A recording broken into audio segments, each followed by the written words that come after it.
नमस्कार. श्री निसर्गदत्त महाराज दैनंदिन चिंतन भाग 137 आणि भाग 138. प्रथम भाग 137. आपण चोखाळलेली आपलीच ओळख म्हणजेच आत्मभान. आपण चोखाळलेली आपली ओळख म्हणजेच आत्मभान. हे ज्ञान देवाचे देव आहे. हे ज्ञान देवाचे देव आहे. या ज्ञानाशिवाय तुम्ही आम्ही काहीच नाही.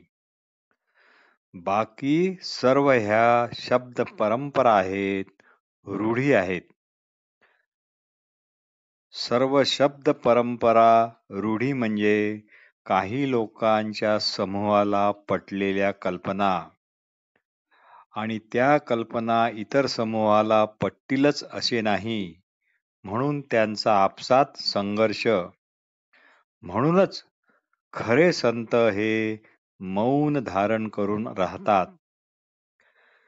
देह देहाच्या ठिकाणी, आपण आपल्या ठिकाणी, अशा बोधात ते संत राहतात.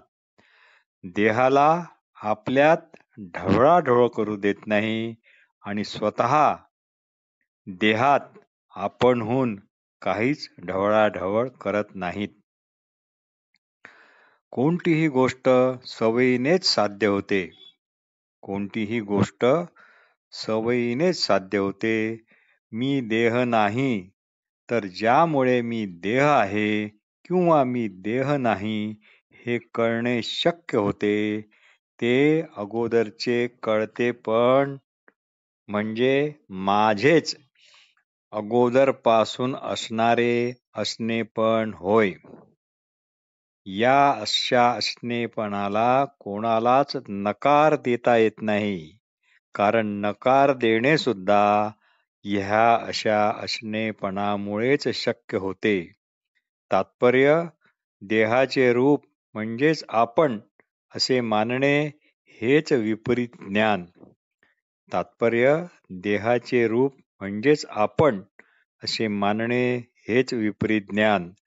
पण देहाच्या ओळखीशिवाय जी आपली ओळख आहे, ती ओळख मात्र मुक्त आहे. म्हणजे या ओळखीवर भूत भविष्य वर्तमानाचे कोणतेच संस्कार नाहीत. आपण असल्याची जाणीव देहाच्या रूपाने स्वतःला मानते, तेव्हा खरे म्हणजे ते दुष्कृत्य आहे, करप्शन आहे. जे जे झाले, जे जे बघितले, ते आता सर्व झालेपणात जमा झाले आहे, बघणेपणात जमा झाले आहे. आता ते सर्व केवळ एका स्वप्नासारखेच आहे, पण शुद्ध जाणीव मात्र जशीच्या तशी आहे. शुद्ध जाणीव म्हणजेच आत्मवृत्त. शुद्ध जाणीव म्हणजेच आत्मवृत्त. ते फक्त असणेपणामुळेच आहे.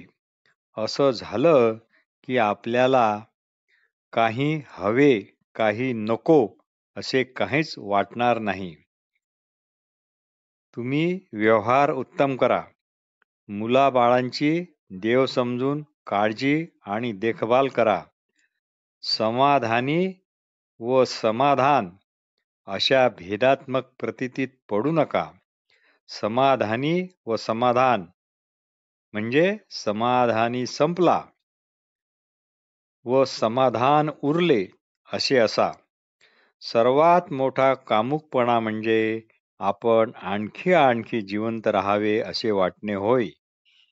श्री निसर्गदत्त महाराज म्हणतात, तुम्ही असल्याचे सूक्ष्म कणा इतके ज्ञानच ब्रह्मरूप होते आणि ब्रह्मांडाचे रूप धारण करते, हे मात्र विसरू नका. तुम्ही असल्याचे ज्ञानच ईश्वर चैतन्याचे पण बीज रूप आहे. आपण आहोत हे ज्ञानदेवाचे रूप आहे, हे विसरू नका. फक्त एवढेच करा, आपण असल्याची शब्दाशिवाय वार्ता म्हणजे स्ववृत्त होय, हेच लक्षात ठेवा.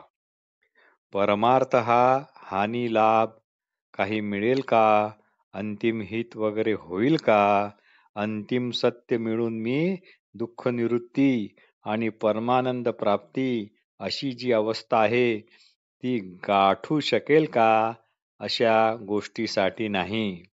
परमार्थात असे तुमचे हित वगैरे काहीच होणार नाही. आपले असणे कसे आहे एवढेच मात्र कळेल. श्री निसर्गदत्त महाराज म्हणतात, आमच्याकडे येण्याचा तसा काहीही फायदा नाही. फक्त सर्वाच्या अगोदर असणेपणाने आपण आहोत हे मात्र तुम्हाला इथे आल्यावर कळेल. भाग 138. कोणतीही अस्थिर गोष्ट तेव्हाच कळते जेव्हा त्याच्या अगोदर एखादी स्थिर अशी पार्श्वभूमी असते.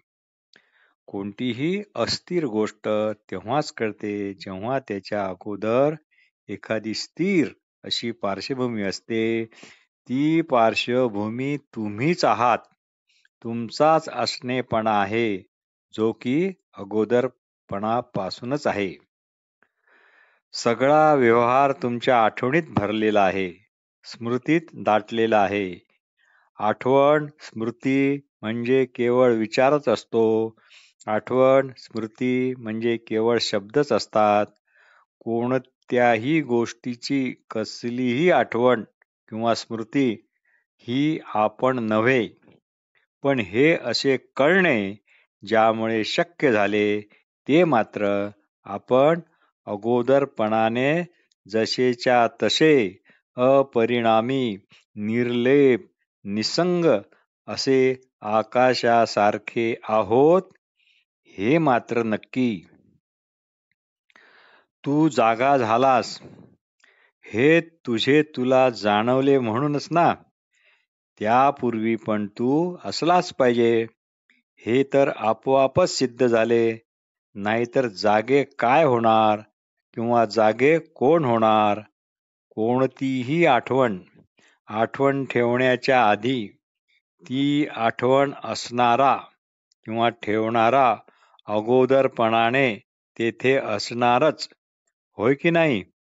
तुम्ही वावरता म्हणजे तुमची आठवणच वावरते असे जर वाटत असेल तर हजारो आठवणी आपल्याला आहेत. मग त्या म्हणजे आपण आहोत काय, याचा विवेक करा व आठवणीच्या जाळ्यातून बाहेर पडा. आठवणीलाच स्त्री पुरुष अशी संज्ञा आहे. यातील एखादे वाक्य जरी तुम्ही वापरायला घेतले तरी तुम्ही मूळचे असे चिरंतन व्हाल. म्हणून श्री निसर्गदत्त महाराज म्हणतात, पाप पुण्य ईश्वर ब्रह्म वगैरे वगैरे सर्व शब्द आहेत, केवळ गप्पा आहेत. विचार करू जाता सर्व शब्द पळून जातात. प्रत्येक जण मन बुद्धीचा दास आहे. कृष्ण कसे आहेत तर ते म्हणतात, मी आहे किंवा मी नाही याचा माझ्या ठिकाणी साधा स्पर्श सुद्धा नाही. म्हणून आपले असणे वेगळे आणि आपण असण्याची आठवण वेगळी. ही आठवण नाही असे कशाने होणार किंवा ही आठवण कशाने थांबवून ठेवणार. आजच याचा विचार करा. जे नव्हते ते पुन्हा नव्हते असे झाले पाहिजे. जे नव्हते ते पुन्हा नव्हते असे झाले पाहिजे. तुमच्या आठवणी कोणत्या पुडीत बांधून त्यांना तुम्ही कायमचे ठेवणार आहे हो. काया ही अन्नाची जाड, ओलसर, वजनदार अशी पोतडी आहे. अन्नरसाच्या गुणावरच आठवणीचे भरणपोषण होत असते. याचा अर्थ ही जाणीव ज्याला जाणवते ते आपण असा विवेक झाला पाहिजे. मला जाणीव आहे किंवा मला जाणीव नाही असं कुणी निर्माण झाला आहे का? मला जाणीव आहे किंवा मला जाणीव नाही असा म्हणणारा कुणी निर्माण झाला आहे काय? किंवा जाणीवच फक्त निर्माण झाली आहे? श्री निसर्गदत्त महाराज म्हणतात, जे ज्ञानघन आहे ते मुळात घनदाट आहे. त्या ज्ञानघनाला घनदाटपणा सहन होत नाही, त्यामुळे त्याला किंचित छिद्र पडले. तिथे मूळ माया म्हणजे मूळ माया हा गुण प्रगटला. मग चितघनाला जाणीव आली. मी असल्याचे तुम्हाला जाणवले. मग तो मोह तुम्हाला आवरला नाही. हीच खरी ती मूळ माया.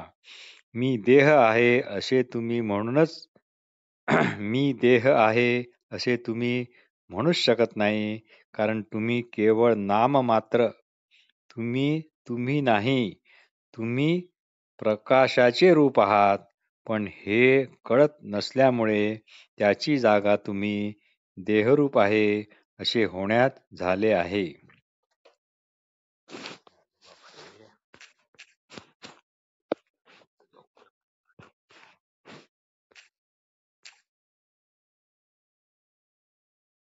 एका फटक्यात झालेलं बरं असते बा.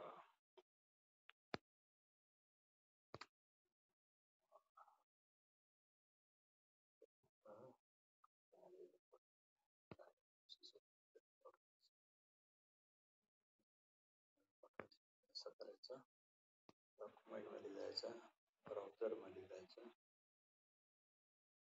ऑटो मध्ये जायचं आणि असं बारीक दाबायचं.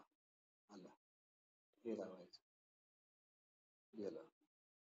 आता करायचं भाग 137-38 करा.